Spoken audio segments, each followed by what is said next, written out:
सभासदों, माननीय अध्यक्ष जी,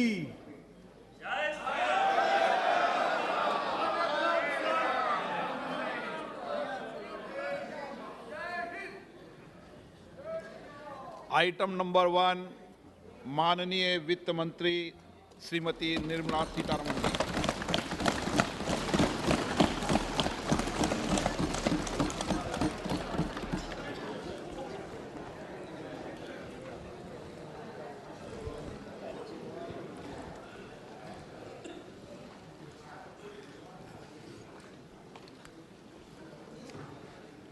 Honorable Speaker, I present the budget for 2023-2024. This is the first budget in Amrit Kal.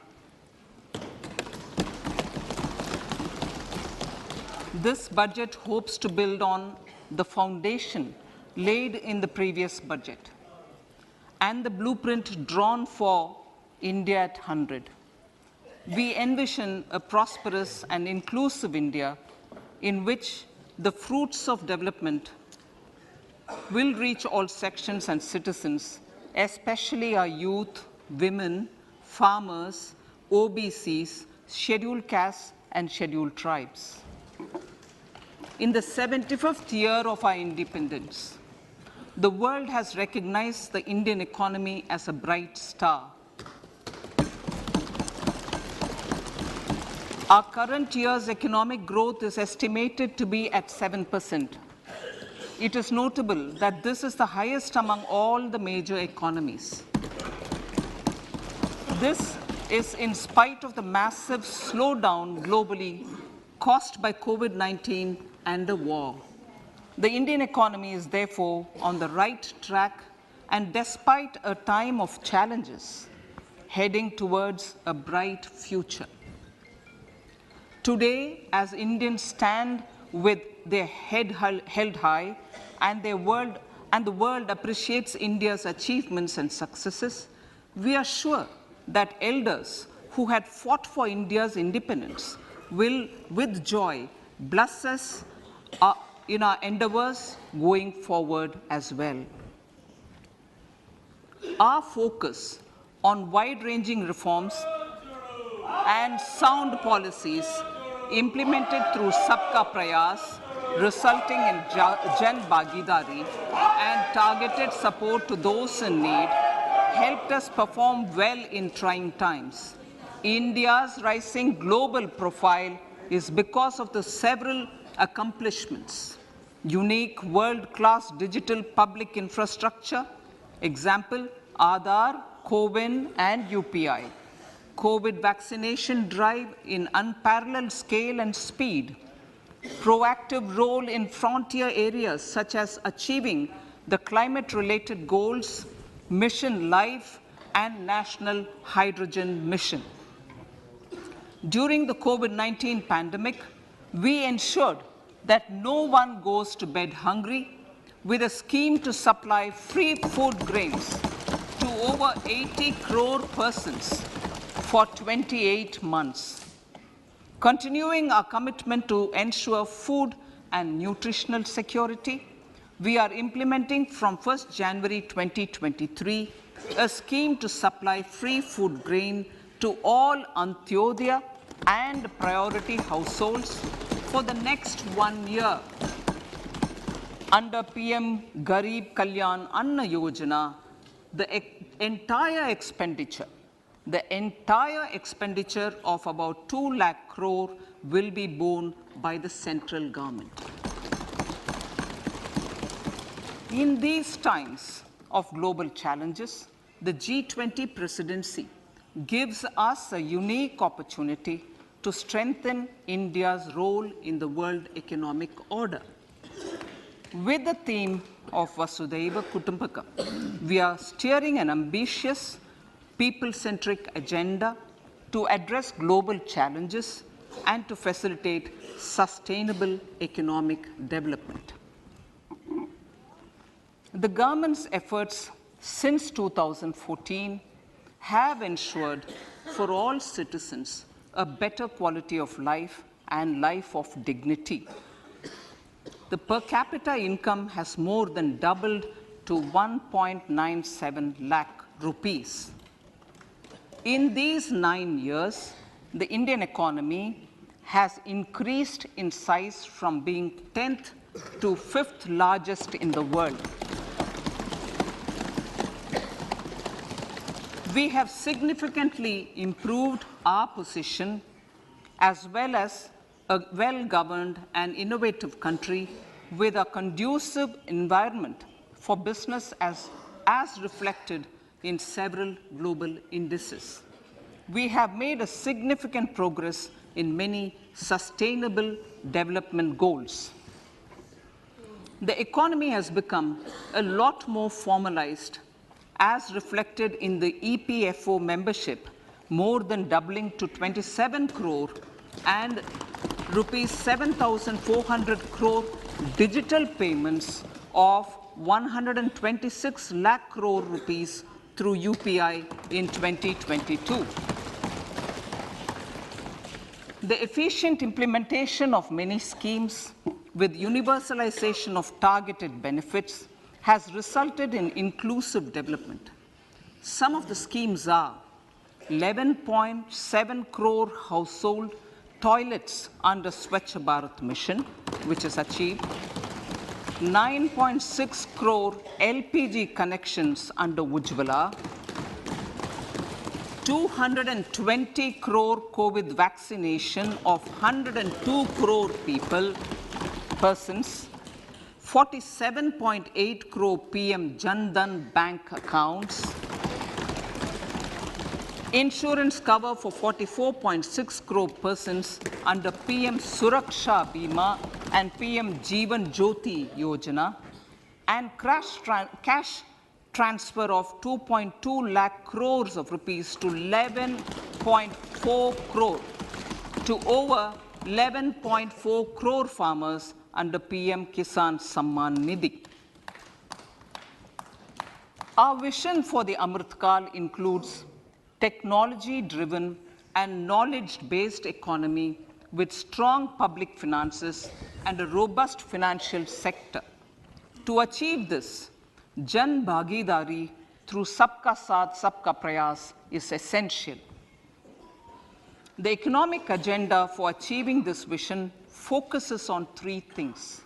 First, facilitating ample opportunities for citizens, especially the youth, to fulfill their aspirations. Second, providing strong impetus to growth and job creation. And third, strengthening macroeconomic stability. To service these focus areas in our journey to India at 100, we believe that the following 4 opportunities can be transformative during Amrit Kal. Economic empowerment of women. Deen Dayal Antyodaya Yojana National Rural Livelihood Mission has achieved remarkable success by mobilizing rural women into 81 lakh self-help groups. We will enable these groups to reach the next stage of economic empowerment through formation of large producer enterprises or collectives, with each having several thousand members and managed professionally. They will be helped with raw materials supply and for better design, quality, branding, and marketing of their products. Through supporting these policies, they will be enabled to scale up their operations to serve the large consumer markets, as has been the case with the several startups growing into unicorns. PM Vishwakarma Kaushal Samman, PM Vikas. For centuries, traditional artisans and craftspeople who work with their hands using tools have brought renown for India. They're generally referred to as Vishwakarma. The art and the handicraft created by them represents the true spirit of Atmanirbhar Bharat. For the first time, A package of assistance for them has been conceptualized. The new scheme will enable them to improve the quality, scale, and reach of their products, integrating them with the MSME value chain. The components of the scheme will include not only financial support, but also access to advanced skill training, knowledge of modern digital techniques, and efficient green technologies, brand promotion, linkage with local and global markets, digital payments, and social security. This will greatly benefit the scheduled castes, scheduled tribes, OBCs, women, and people belonging to the weaker sections. Tourism. The country offers immense attraction for domestic as well as foreign tourists. There is a large potential to be tapped in tourism. The sector holds huge opportunities for jobs and entrepreneurship for youth in particular. Promotion of tourism will be taken up on mission mode with active participation of states, convergence of government programs, and public-private partnerships. Green growth. We are implementing many programs for green fuel, green energy, green farming, green mobility, green buildings, and green equipment, and policies for efficient use of energy across various economic sectors. These green growth efforts help in reducing carbon intensity of the economy and provides for large-scale green job opportunities.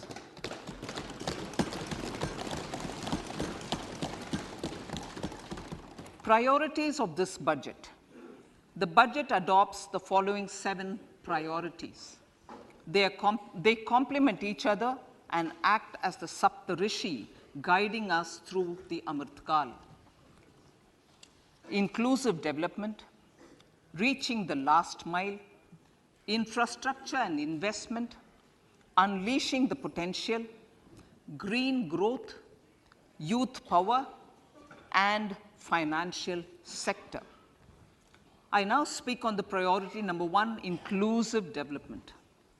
The government's philosophy of Sabka Saath, Sabka Vikas has facilitated inclusive development covering in specific farmers, women, youth, OBCs, scheduled castes, scheduled tribes, Divyangjan, and economically weaker sections, and overall priority for the underprivileged, Vanchiton ko Variyata. There has also been a sustained focus on Jammu Kashmir, Ladakh, and the Northeast. This budget builds on those efforts. Digital public infrastructure for agriculture. Digital public infrastructure for agriculture will be built as an open source, open standard, and interoperable public good. This will enable inclusive farmer-centric solutions through relevant information services for crop planning and health, improved access to farm inputs, credit and insurance, help for crop estimation, market intelligence, and support for growth of agri-tech industry and startups.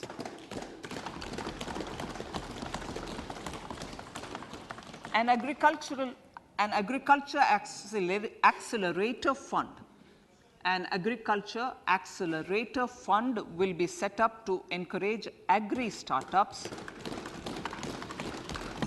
by young entrepreneurs in rural areas. The fund will aim at bringing innovative and affordable solutions for challenges faced by farmers. It will also bring in modern technologies to transform agricultural practices, increase productivity and profitability. To enhance the productivity of extra long staple cotton, we will adopt a cluster-based and value chain approach through public-private partnerships. This will mean collaboration between farmers, state, and industry for input supplies, extension services, and market linkages.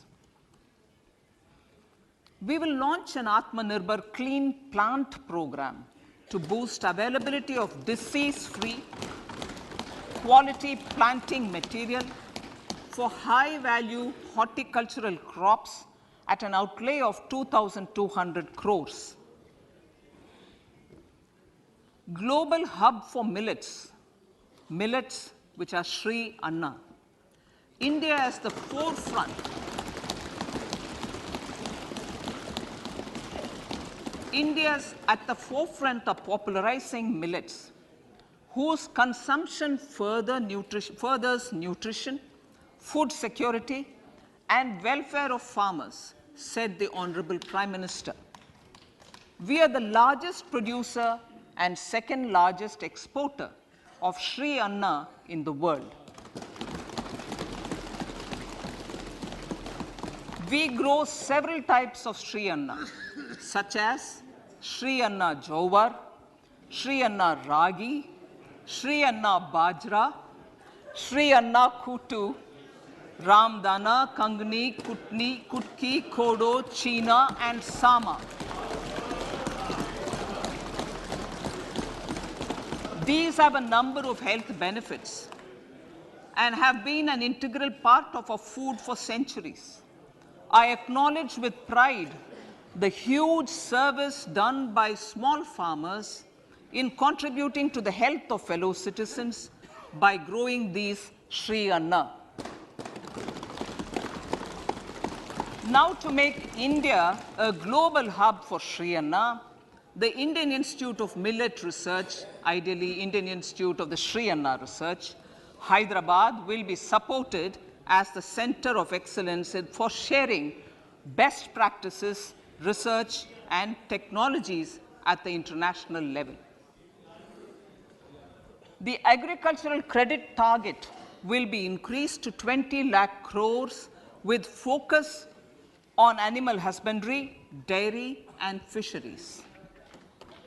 We will launch a new sub-scheme of PM Matsya Sampada Yojana, which is an existing scheme, but we launch a new sub-scheme with targeted investment of 6,000 crores to further enable activities of fishermen, fish vendors, and micro and small entrepreneurs, improve value chain efficiencies, and expand the market. For farmers, especially small and marginal farmers and other marginalized sections, the government is promoting cooperative-based economic development model. A new Ministry of Cooperation was formed with a mandate to realize the vision of Sahakar Se Samriddhi. To realize this vision, the government has already initiated computerization of 63,000 primary agricultural credit societies with an investment of 2,560 crores, 2,516 crores. In consultation with all the stakeholders and the states, model bylaws for PACS were formulated, enabling them to become multi-purpose PACS. A national cooperative database is being prepared for countrywide mapping of cooperative societies. With this backdrop, we will implement a plan to set up massive decentralized storage capacity.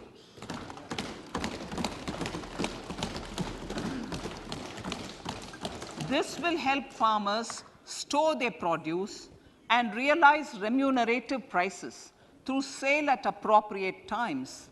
The government will also facilitate setting up of a large number of multi-purpose cooperative societies, primary fishery societies, and dairy cooperative societies in uncovered panchayat and villages in the next 5 years.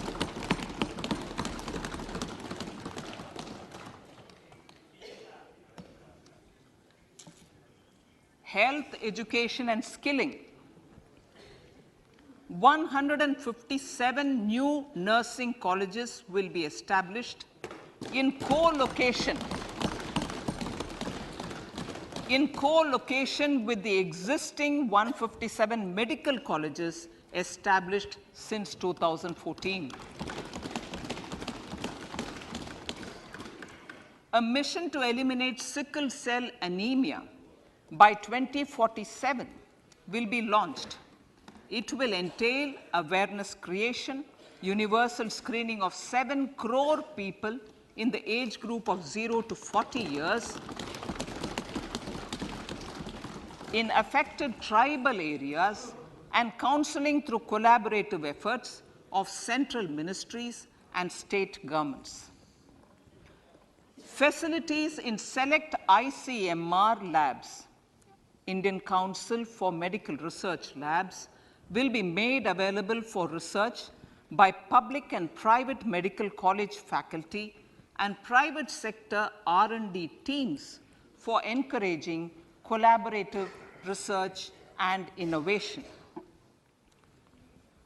A new program to promote research and innovation in pharmaceuticals will be taken up through centers of excellence. We shall also encourage industry to invest in research and development in specific priority areas. Dedicated multidisciplinary courses for medical devices will be supported in existing institutions to ensure availability of skilled manpower for futuristic medical technologies, high-end manufacturing, and research. Teachers' training. Teachers' training will be re-envisioned through innovative pedagogy, curriculum transaction, continuous professional development, dipstick surveys, and ICT implementation.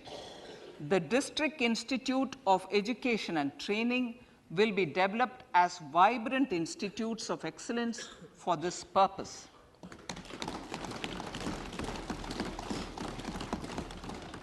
National Digital Library for Children and Adolescents. A National Digital Library for Children and Adolescents will be set up for facilitating availability of quality books across geographies, languages, genres, and levels, and device-agnostic accessibility. States will be encouraged to set up physical libraries for them at panchayat and ward levels and provide infrastructure for accessing the national digital library resources. Additionally, to build a culture of reading and to make up for pandemic time learning loss, the National Book Trust, the Children's Book Trust, and other sources will be encouraged to provide and replenish non-curricular titles in regional languages and in English to these physical libraries. Collaboration with NGOs that work in literacy will also be a part of this initiative. To inculcate financial literacy, financial sector regulators and organizations will be encouraged to provide age-appropriate reading material to these libraries. I move to priority 2, reaching the last mile. Prime Minister Vajpayee's government had formed the Ministry of Tribal Affairs and the Department of Development of Northeast Region to provide a sharper focus to the objective of reaching the last mile. Our government has formed the Ministries of Ayush, Fisheries, Animal Husbandry and Dairying, Skill Development, Jal Shakti, and Cooperation. Building on the success of the Aspirational Districts program, the government has recently launched the Aspirational Blocks program, covering 500 blocks for saturation of essential government services across multiple domains such as health, nutrition, education, agriculture, water resources, financial inclusion, skill development, and basic infrastructure. Manya Speaker, sir, Pradhan Mantri PBTG, which is Primitive Vulnerable Tribal Groups Development Mission, is being launched. To improve socio-economic conditions of the particularly vulnerable tribal groups, the PBTGs as we refer them to, Pradhan Mantri PBTG Development Mission will be launched.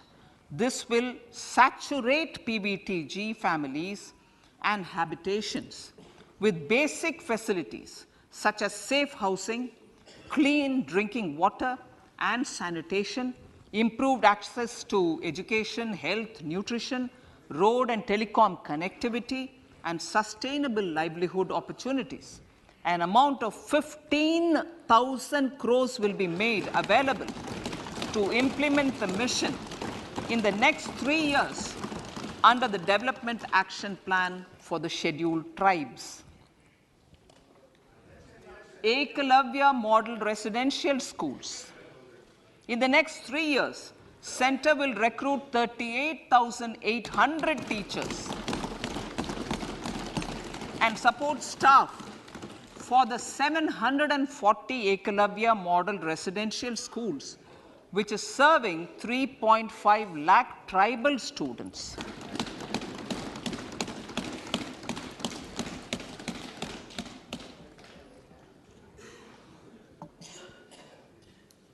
In the drought-prone central regions of Karnataka, central assistance of 5,300 crore will be given to Upper Bhadra project to provide sustainable micro irrigation and filling up of surface tanks for drinking water. PM Awas Yojana. The outlay for PM Awas Yojana is being enhanced by 66% to over 79,000 crores. Bharat Shared Repository of Inscriptions will be set up in a digital epigraphy museum with digitization of 1 lakh ancient inscriptions in the first stage. Support for poor prisoners. For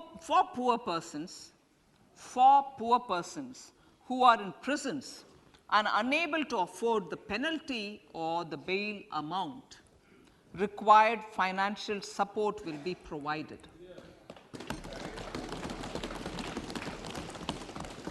Priority number 3, infrastructure and investment. Investments in infrastructure and productive capacity have a large multiplier impact on growth and employment. After the subdued period of the pandemic, private investments are growing again. The budget takes the lead once again to ramp up the virtuous cycle of investment and job creation.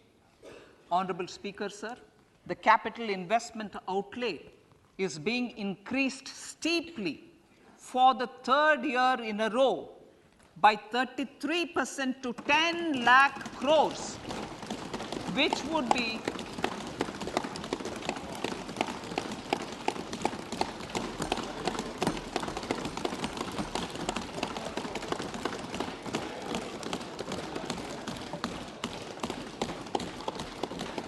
which would be 3.3% of GDP. This will almost be 3 times the outlay made in 2019-20.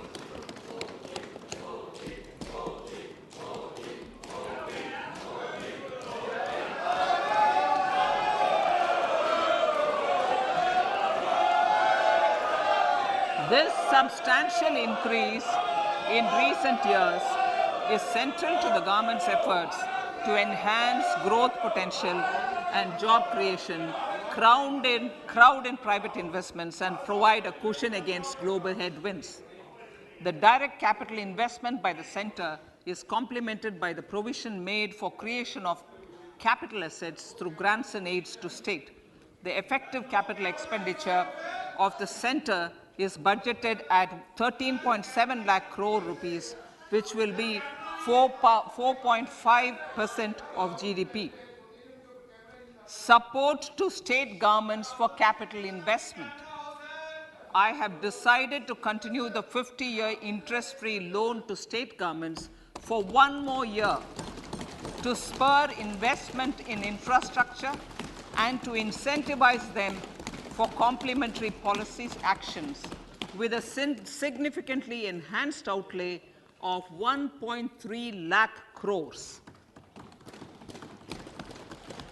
The newly established Infrastructure Finance Secretariat will assist all stakeholders for more private investment in infrastructure, including railways, roads, urban infrastructure, and power, which are predominantly depend on public resources. The harmonized master list of infrastructure will be reviewed by an expert committee for recommending the classification and financing framework suitable for Amartkal. A capital outlay, I'm talking about railways now, sir, Honorable Speaker, railways. A capital outlay of 2.40 lakh crores has been provided for the railways. This is the highest ever outlay this highest ever outlay is about 9 times the outlay made in 2013-14. 100 critical transport infrastructure projects for last and first mile connectivity for ports, coal, steel, fertilizer, and food grain sectors have been identified. They will be taken up on priority with investment of 75,000 crores, including 15,000 crore from private sources. 50 additional airports, heliports, water aerodromes, and advanced landing grounds will be revived for improving regional air connectivity.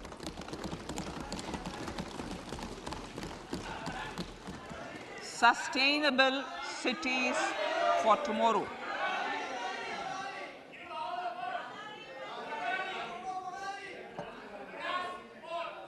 States and cities will be encouraged to undertake urban planning reforms and actions to transform our cities into sustainable cities of tomorrow. This means efficient use of land resources, adequate resources for urban infrastructure, transit-oriented development, enhanced availability and affordability of urban land, and opportunities for all. Through property tax governance reforms and ring-fencing user charges on urban infrastructure, cities will be incentivized to improve their creditworthiness for municipal bonds.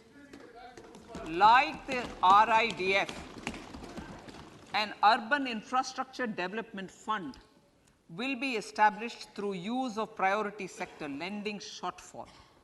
This will be managed by the National Housing Bank and will be used by public agencies to create urban infrastructure in Tier 2 and Tier 3 cities. States will be encouraged to leverage resources from the grants of the 15th Finance Commission as well as existing schemes to adopt appropriate user charges while accessing the UIDF. We expect to make available 10,000 crore rupees per annum for this purpose. All cities and towns will be enabled for 100% mechanical desludging of septic tanks and sewers to transition from manhole to machine hole mode.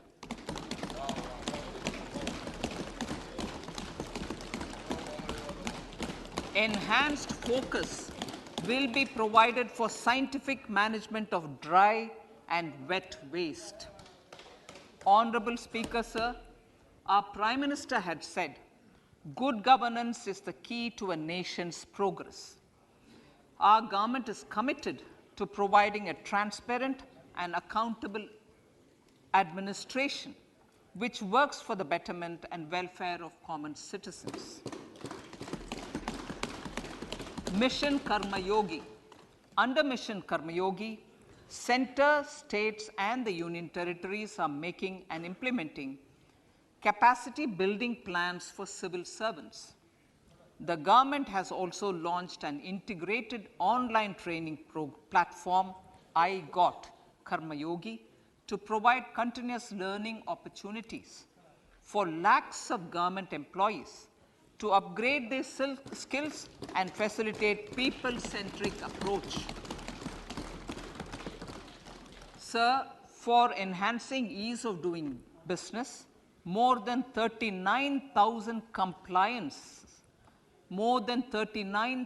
compliances have been reduced, and more than 3,400 legal provisions have been decriminalized. For furthering the trust-based governance, we have introduced the Jan Vishwas Bill to amend 42 central acts. This budget proposes a series of measures to unleash the potential of our economy. Centers of Excellence for Artificial Intelligence. For realizing the vision of Make AI in India and Make AI Work for India, 3 centers of excellence for artificial intelligence will be set up in top educational institutions. Leading industry players will partner in conducting interdisciplinary research, develop cutting-edge applications, and scalable problem solutions in the areas of agriculture, health, and sustainable cities. This will galvanize an effective AI ecosystem and nurture quality human resources in the field. National Data Governance Policy. To unleash innovation and research by startups and academia, a national data governance policy will be brought out. This will enable access to anonymized data. The KYC process will be simplified, adopting a risk-based instead of one-size-fits-all approach. The financial sector regulators will also be encouraged to have a KYC system fully amenable to meet the needs of digital India. One-stop solution for identity and address updating. A one-stop solution for reconciliation and updating of identity and address of individuals maintained by various government agencies, regulators, and regulated entities will be established using DigiLocker service and Aadhaar as foundational identity. Speaker, sir, common business identifier. For the business establishments required to have a permanent account number, the PAN will be used as the common identifier for all digital systems of specified government agencies. This will bring ease of doing business, and it will be facilitated through a legal mandate. For obviating the need for separate submission of same information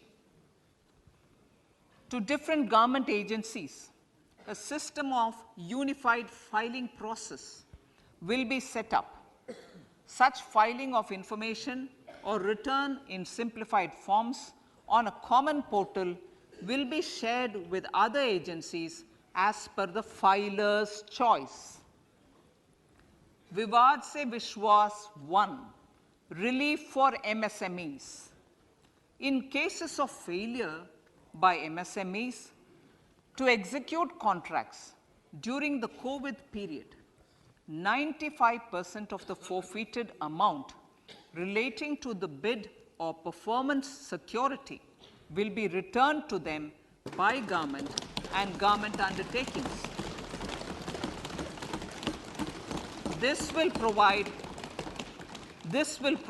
relief to the MSMEs. Vivad se Vishwas 2, settling contractual disputes. To settle contractual disputes of government and government undertakings, wherein arbitral award is under challenge in a court, a voluntary settlement scheme with standardized terms will be introduced. This will be done by offering graded settlement terms depending on pendency level of the dispute. The state support mission of Niti Aayog will be continued for 3 years for our collective efforts towards national priorities. Result-based financing. To better allocate scarce resources for competing development needs, the financing of select schemes will be changed on a pilot basis from input-based to result-based. E-courts. For efficient administration of justice, phase 3 of e-courts projects phase 3 of the e-courts project will be launched with an outlay of 7,000 crores. Fintech services in India have been facilitated by our digital public infrastructure, including Aadhaar, PM Jan Dhan Yojana, Video, KYC, India Stack, and UPI.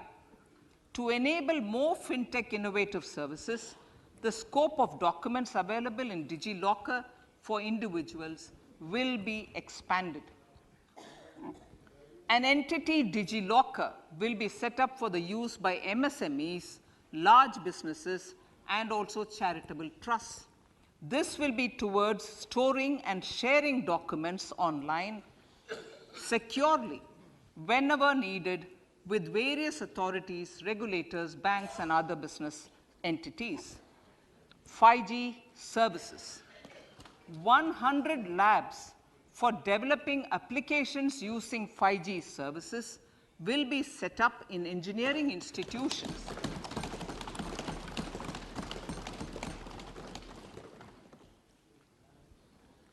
To realize a new range of opportunities, business models, and employment potential.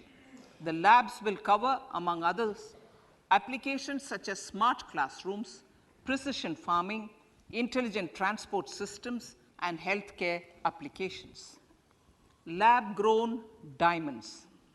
Lab-grown diamonds is a technology and innovation-driven emerging sector with high employment potential. These environment-friendly diamonds, which have optically and chemically the same properties as natural diamonds. To encourage indigenous production of LGD, lab-grown diamond seeds and machines, and to reduce import dependency, a research and development grant will be provided to one of the IITs for 5 years. To reduce the cost of production, a proposal to review the custom duty on LGD seeds will be indicated in Part B of the speech. I come to the fifth priority, Honorable Speaker, sir, green growth. Honorable Prime Minister has given a vision for life or lifestyle for environment to spur a movement of environmentally conscious lifestyle. India is moving forward firmly for the Panchamrit, the net zero carbon emission by 2070 to usher in green industrial and economic transition. This budget builds on our focus on green growth. The recently launched National Green Hydrogen Mission, with an outlay of 19,700 crores, will facilitate transition of the economy to low carbon intensity, reduce dependence on fossil fuel imports, and make the country assume technology and market leadership in this sunrise sector. Our target is to reach an annual production of 5 MMT by 2030. Energy transition. This budget provides for 35,000 crores for priority capital investment towards energy transition and net zero objectives and energy security by Ministry of Petroleum and Natural Gas. To steer the economy on sustainable development path, battery energy storage systems with capacity of 4,000 MWH will be supported with viability gap funding. A detailed framework for pumped storage projects will also be formulated. Renewable energy evacuation. The interstate transmission system for evacuation and grid integration of 13 gigawatt renewable energy from Ladakh will be constructed with investment of 20,700 crore, including central support of 8,300 crores. Green credit program. For encouraging behavioral change, a green credit program will be notified under the Environment Protection Act. This will incentivize environmentally sustainable and responsive actions by companies, individuals, and local bodies, and help mobilize additional resources for such activities. PM Program for Restoration, Awareness, Nourishment, and Amelioration of Mother Earth, PM Pranam, will be launched to incentivize states and union territories to promote alternative fertilizers and balanced use of chemical fertilizers. Go Bardhan scheme. 500 new waste to wealth plants under Go Bardhan, galvanizing organic bio-agro resources done. Go Bardhan scheme will be established for promoting circular economy. These will include 200 compressed biogas plants, including 75 plants in urban areas, and 300 community or cluster-based plants at a total investment of 10,000 crores. I will refer to this in Part B also. In due course, a 5% CBG mandate will be introduced for all organizations marketing natural and biogas. For collection of biomass and distribution of biomanure, appropriate fiscal support will also be provided. Bharatiya Prakritik Kheti Bio Input Resource Centers. Over the next 3 years, we will facilitate 1 crore farmers to adopt natural farming. For this, Honorable Speaker, 10,000 bio input resource centers will be set up, creating a national level distributed micro fertilizer and pesticide manufacturing network. Mishti.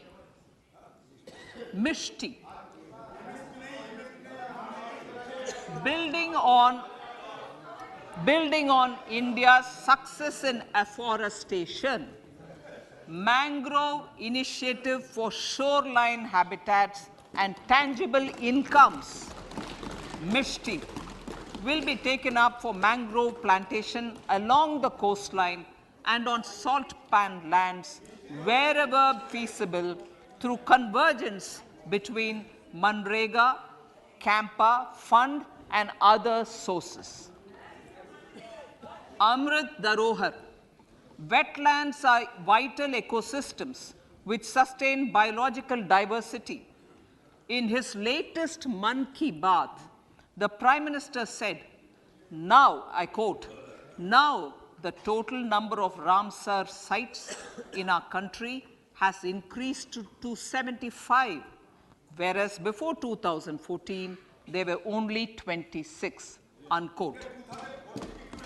Local communities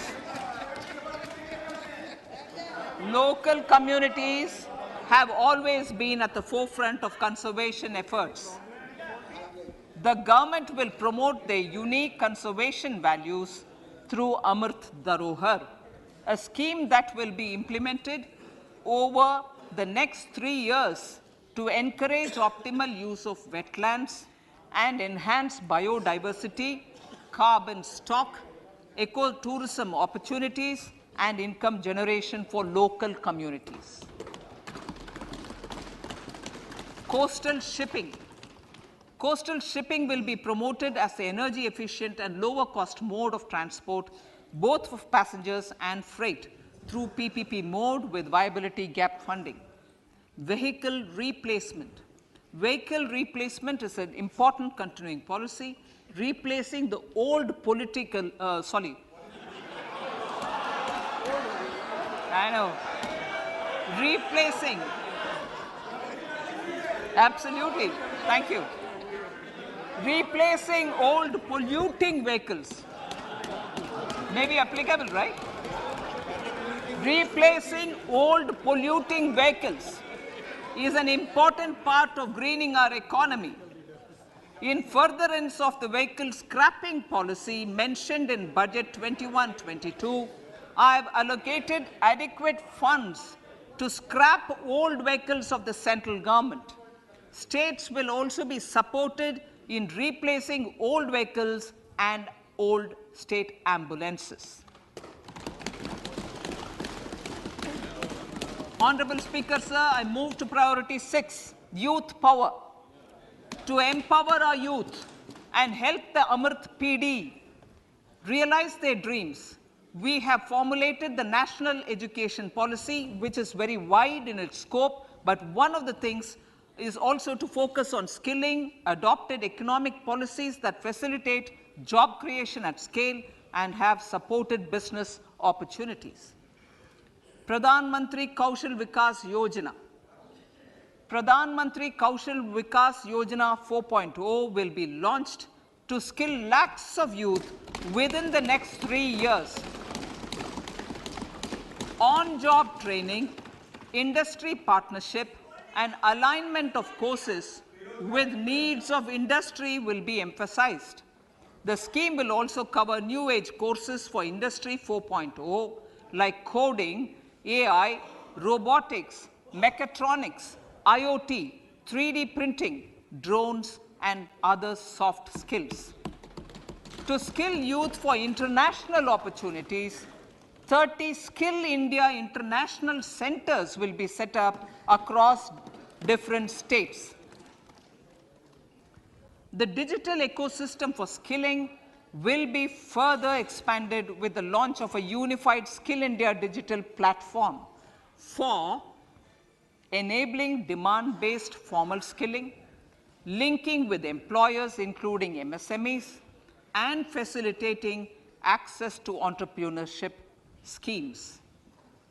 To provide stipend support to 47 lakh youths in 3 years, direct benefit transfer under a pan-India national apprenticeship promotion scheme will be rolled out. Tourism. Honorable Speaker, sir, with an integrated and innovative approach, at least 50 destinations will be selected through challenge mode. In addition to aspects such as physical connectivity, virtual connectivity, tourist guides, high standards for food streets, and tourist security, all the relevant aspects would be made available on an app to enhance tourist experience. Every destination would be developed as a complete package. The focus of development of tourism would be on domestic as well as foreign tourists.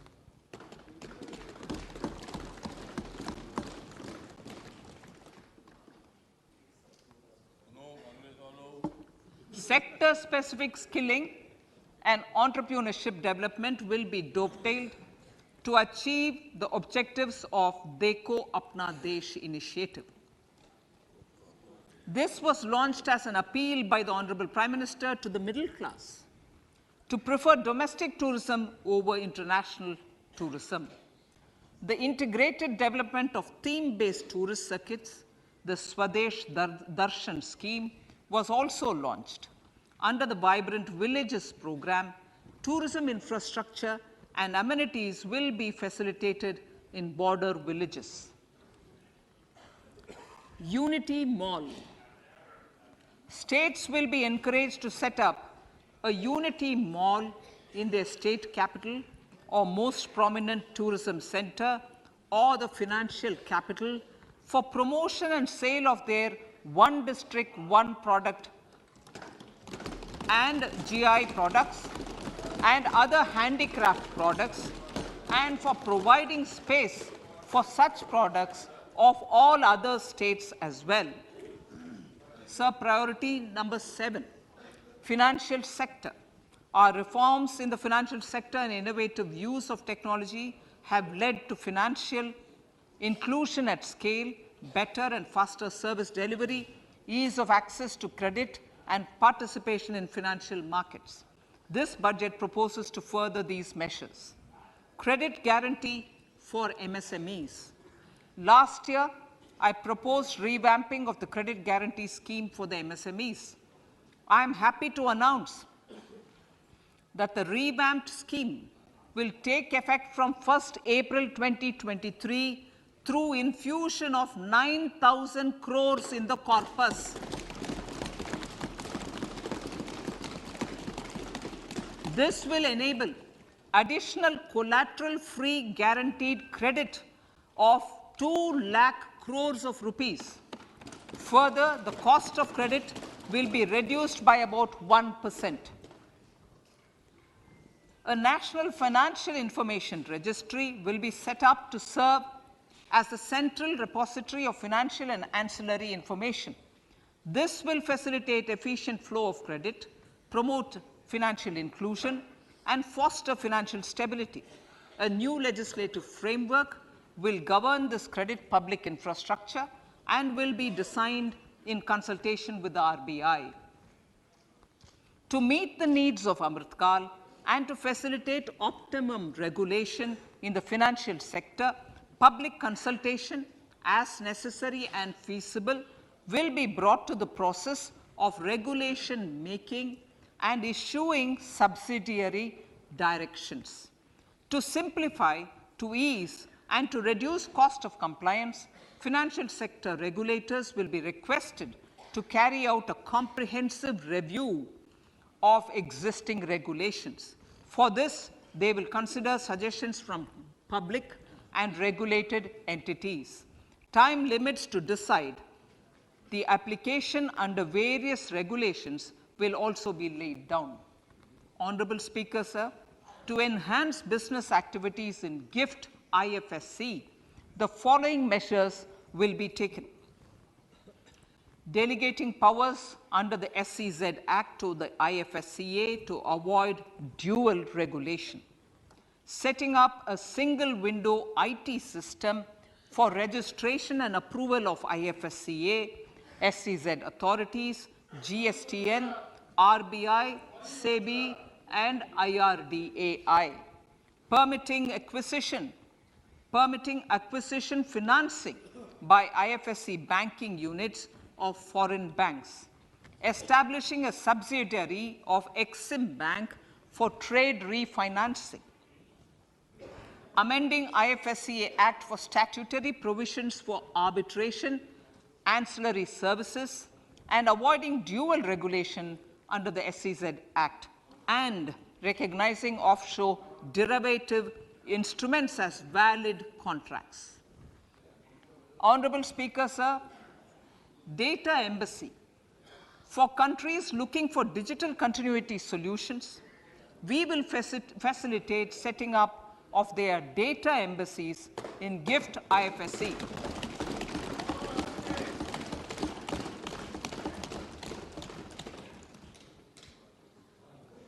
Improving governance and investor protection in banking sector. To improve bank governance and enhance investors' protection, certain amendments to the Banking Regulation Act, the Banking Companies Act, and the Reserve Bank of India Act are being proposed. Capacity building in securities market. Honorable Speaker, sir, to build capacity of functionaries and professionals in the securities market, SEBI will be empowered to develop, regulate, maintain, and enforce norms and standards for education in the National Institute of Securities Markets and to recognize award of degrees, diplomas, and certificates. A central processing center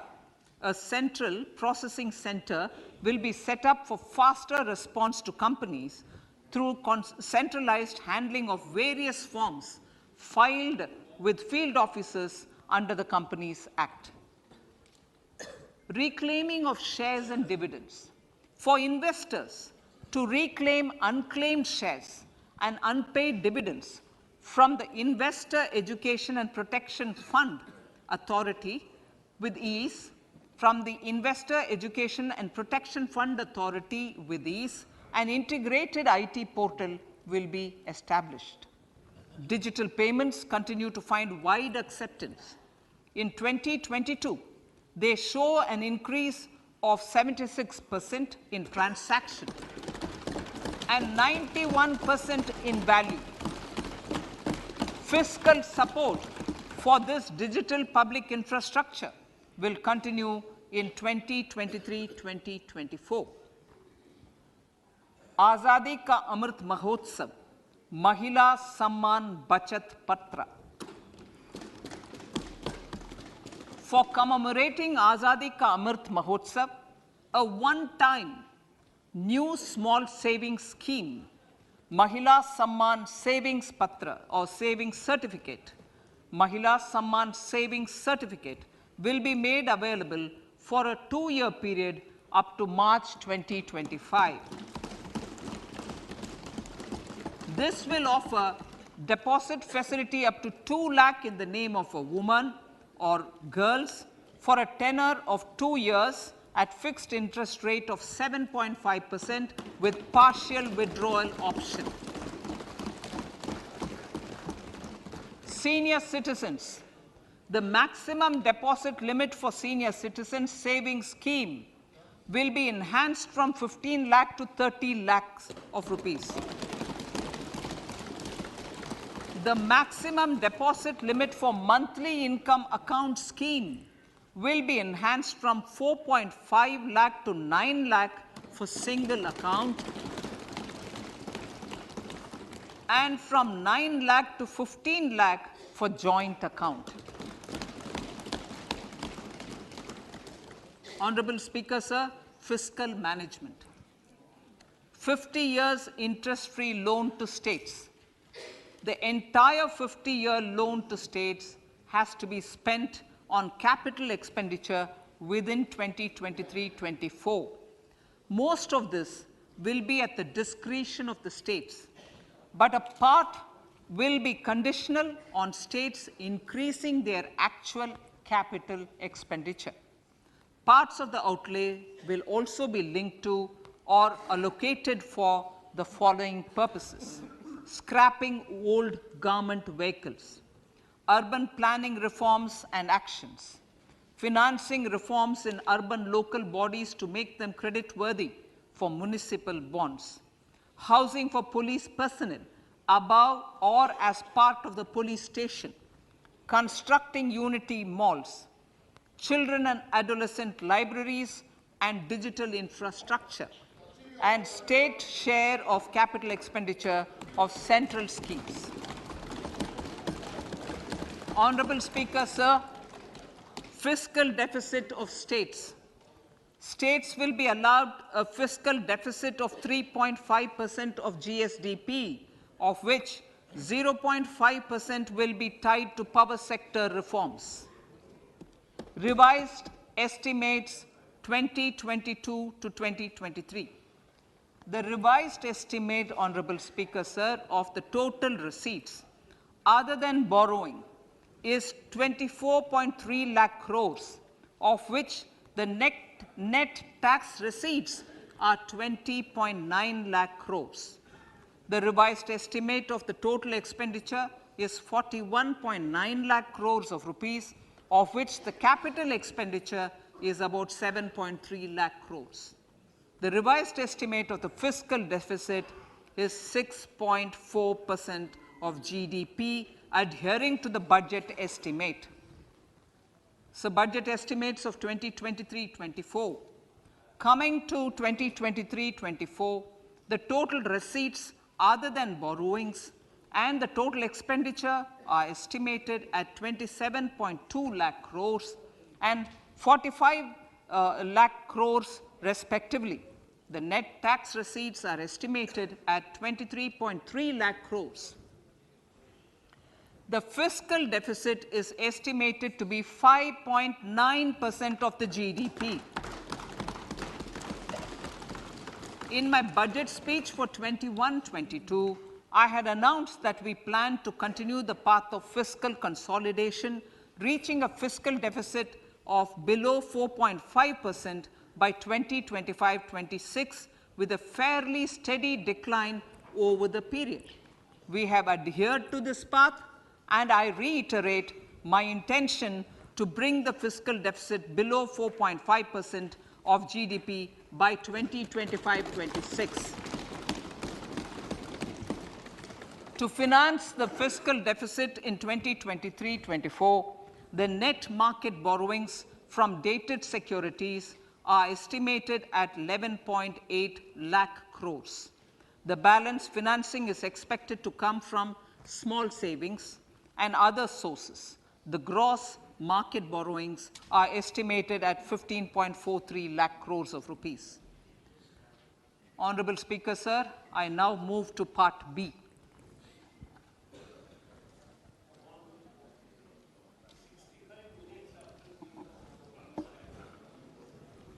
Indirect taxes. My indirect tax proposals will aim to promote exports, boost domestic manufacturing, enhance domestic value addition, encourage green energy and mobility. A simplified tax structure with fewer tax rates helps in reducing compliance burden and improving tax administration. I propose to reduce the number of basic customs duty rates on goods other than textiles and agriculture from 21 to 13. As a result, there are minor changes in the basic custom duties, cesses and surcharges on some items including toys, bicycle, automobiles and naphtha. Green mobility. To avoid cascading of taxes on blended compressed natural gas, I propose to exempt excise duty on GST paid compressed biogas contained in it. To further provide impetus to green mobility, customs duty exemptions is being extended to import of capital goods and machinery required for manufacture of lithium-ion cells for batteries used in electrical vehicles as well. Electronics. As a result of various initiatives of the government, including phased manufacturing program, mobile phone production in India has increased from 5.8 crore units valued at about 18,900 crore in 2014-15 to 31 crore units valued at 2,75,000 crore in the last financial year. To further deepen domestic value addition in manufacturing of mobile phones, I propose to provide relief to customs duty. I propose to provide relief in customs duty on import of certain parts and inputs like camera lens and continue the concessional duty on lithium-ion cells for batteries for another year. Similarly, to promote value addition in manufacture of televisions, I propose to reduce the basic customs duty on parts of open cells of TV panels to 2.5%. Electrical. To rectify inversion of duty, structure and encourage manufacturing of electric kitchen chimneys, the basic custom duty on electric kitchen chimney is being increased from 7.5% to 15% and that on heat coils for these is proposed to be reduced from 20% to 15%. Chemicals and petrochemicals. Denatured ethyl alcohol is used in chemical industry. I propose to exempt basic customs duty on it. This will also support the ethanol blending program and facilitate an endeavor for energy transition. Basic customs duty is also being reduced on acid grade fluorospar from 5% to 2.5% to make the domestic fluorochemicals industry competitive. Further, the basic customs duty on crude glycerine for use in manufacture of epichlorohydrin is proposed to be reduced from 7.5% to 2.5%.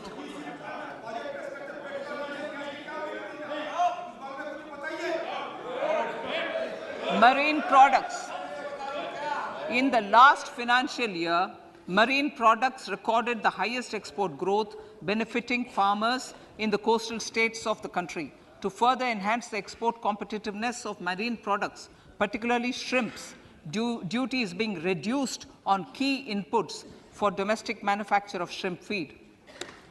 India is a global leader, as I said in Part A, in cutting and polishing of natural diamonds, contributing about 3/4 of the global turnover by value.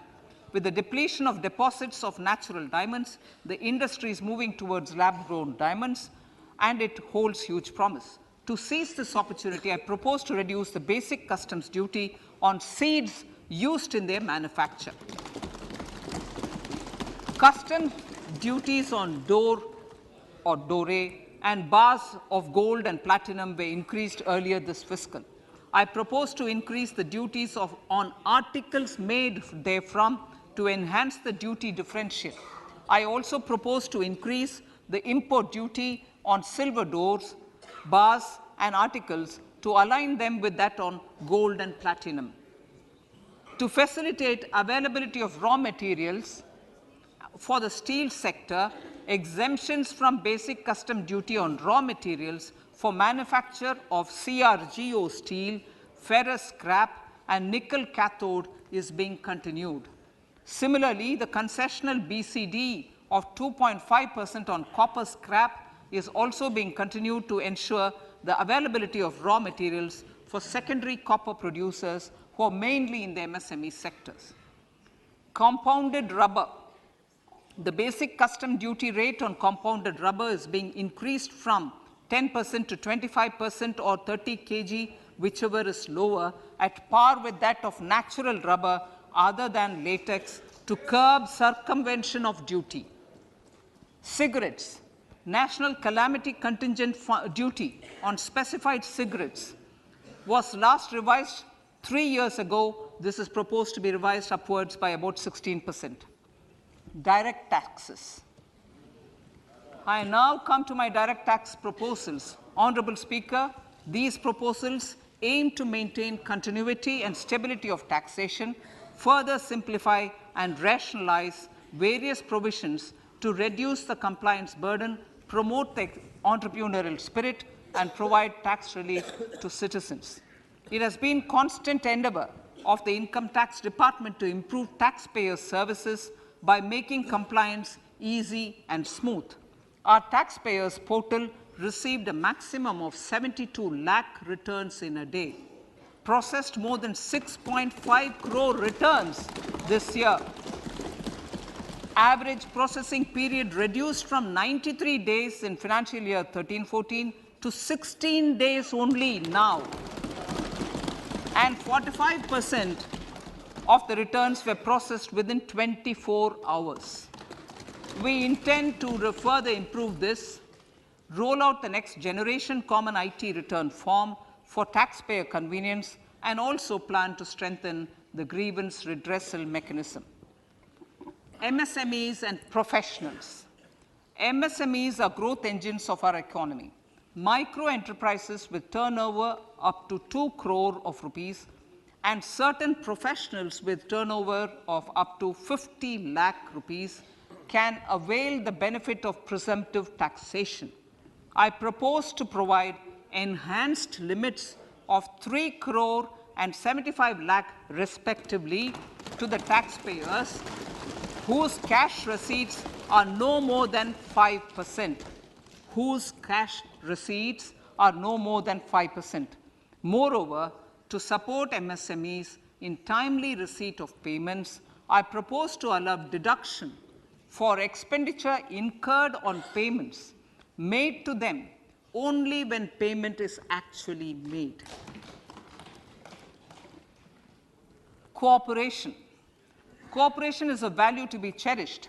In realizing our Prime Minister's goal for Sehkar Se Samriddhi and his resolve to connect the spirit of cooperation with the spirit of Amrit Kal, in addition to the measures proposed in Part A, I have a slew of proposals for the cooperation sector.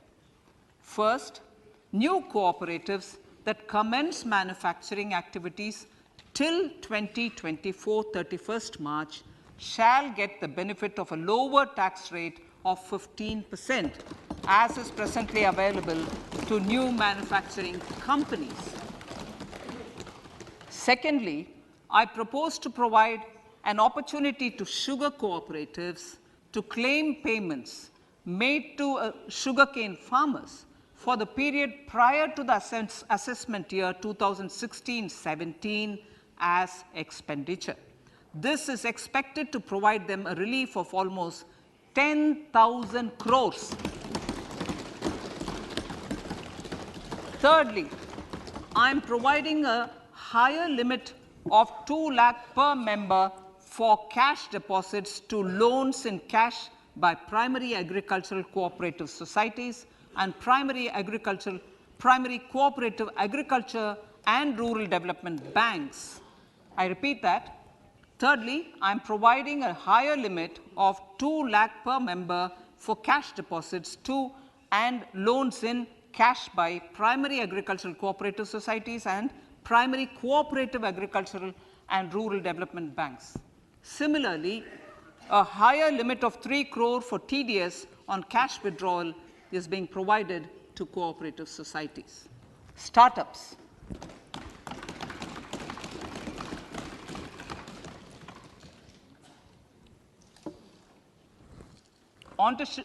Entrepreneurship is vital for a country's economic development. We have taken a number of measures for startups and they have borne results. India is now the third largest ecosystem for startups globally and ranks second in innovation quality among middle-income countries. I propose to extend the date of incorporation for income tax benefits to startups from 31/3/2023 to 31/3/2024. I further propose to provide the benefit of carry forward of losses on change of shareholding of startups from 7 years of incorporation to 10 years.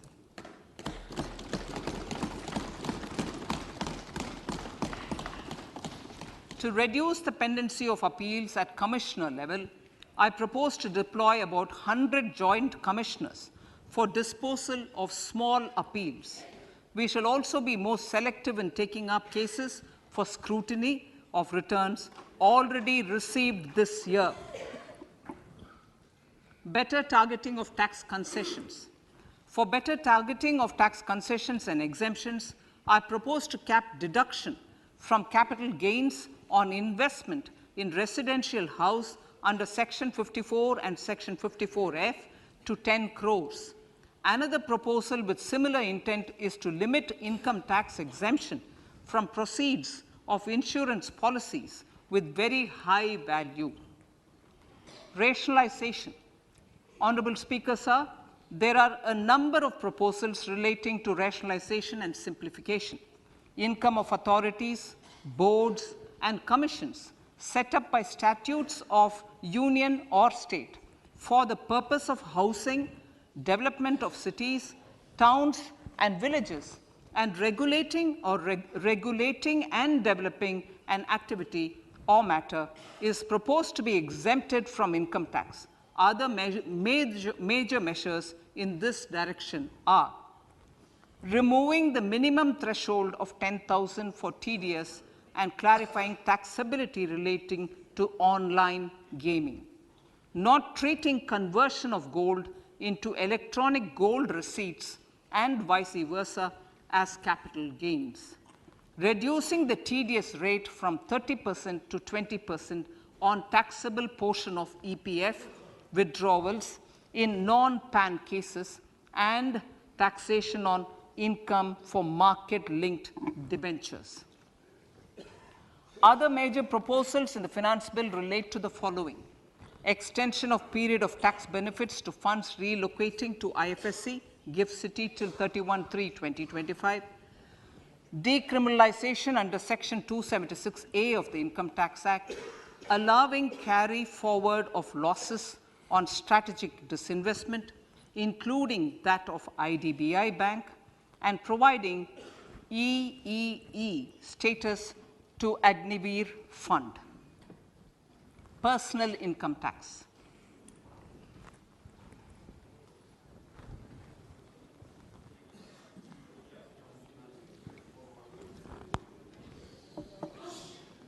Now I come to what everyone is waiting for. Personal income tax. I have 5 major announcements to make in this regard. These primarily benefit our hard-working middle class. The first one concerns rebate. Currently, those with income up to 5 lakh do not pay any income tax in both old and new regimes. I propose to increase the rebate limit to 7 lakhs in the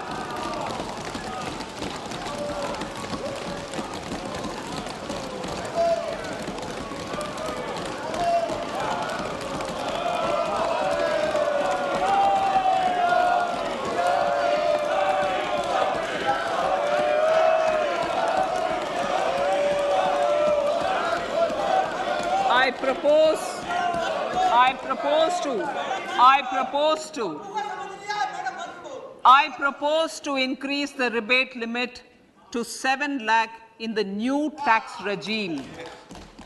Thus, persons in the new tax regime with income up to 7 lakhs will not have to pay any tax at all.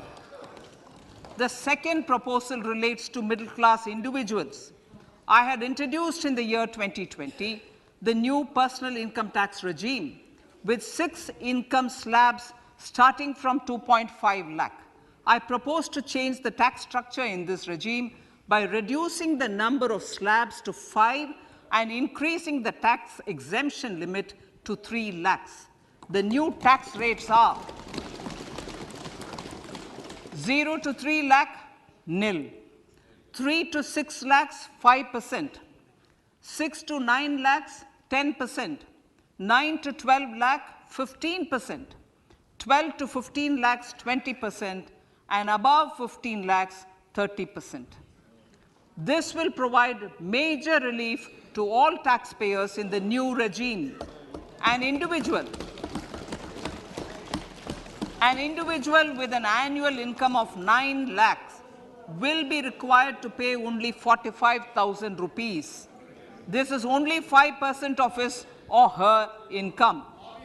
It is a reduction of 25% on what he or she is required to pay now.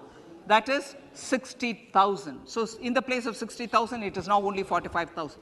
Similarly, an individual with an income of 15 lakh rupees would be required to pay only 1.5 lakh or 10% of his income or her income, a reduction of 20% from the existing liability of 1,87,500 rupees.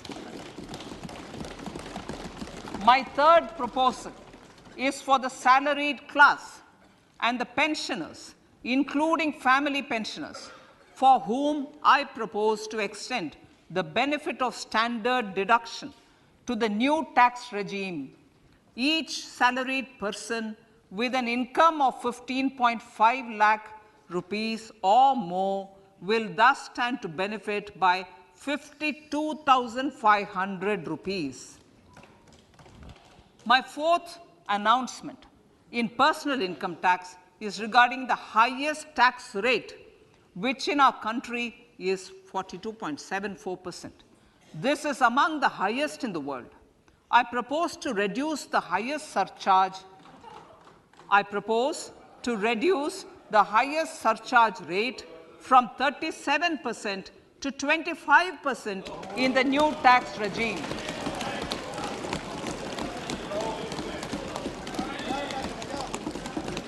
This would result in reduction of the maximum rate. This would result in the reduction of the maximum tax rate to 39%. Lastly, the limit of 3 lakh rupees for tax exemption on leave encashment on retirement of non-government salaried employees was last fixed in the year 2002, when the highest basic pay in the government was only 30,000 rupees per month. In line with the increase in the government salaries, I am proposing to increase this limit to 25 lakh rupees.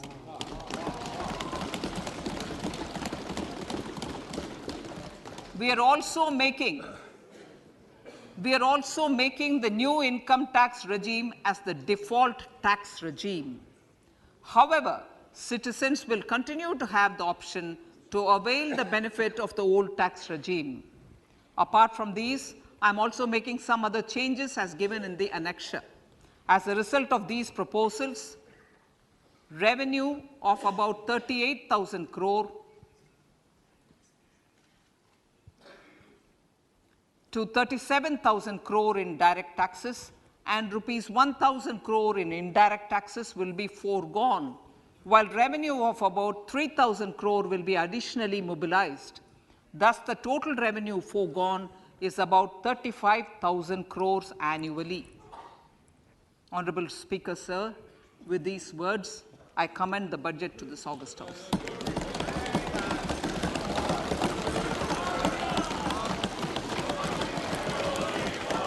One hour, 25 minutes.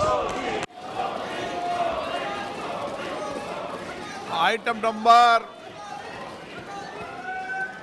1 माननीय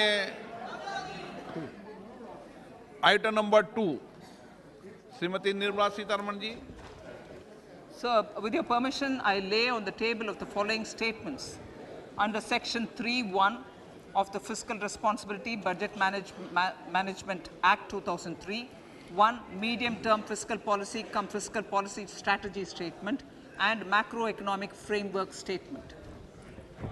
माननीय सदस्यगण, जैसा कि आपको समाचार भाग 2 के माध्यम से पहले ही सूचित किया जा चुका है कि माननीय वित्त मंत्री जी के बजट भाषण की प्रतियां हार्ड कॉपी के रूप में उपलब्ध कराई गई है.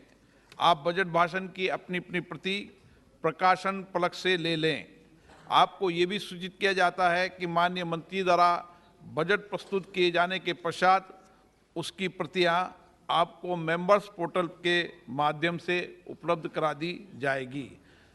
आइटम नंबर 3 माननीय मंत्री जी, वित्त मंत्री जी. Sir, with your permission, I rise to move for leave to introduce the Finance Bill 2023. प्रश्न ये है कि विधेयक को पुनर्स्थापित करने की अनुमति प्रदान की जाए. जो सदस्य इसके पक्ष में हाँ कहें, जो सदस्य विरोध में ना कहें. मेरे विचार में निर्णय हाँ वालों के पक्ष में, हाँ वालों के पक्ष में. माननीय मंत्री जी विधेयक को पुनर्स्थापित करें. Sir, I introduce the bill. सभा की कार्रवाई कल गुरुवार दिनांक 2 फरवरी 2023 को प्राप्त 11 बजे तक के लिए स्थगित की जाती है.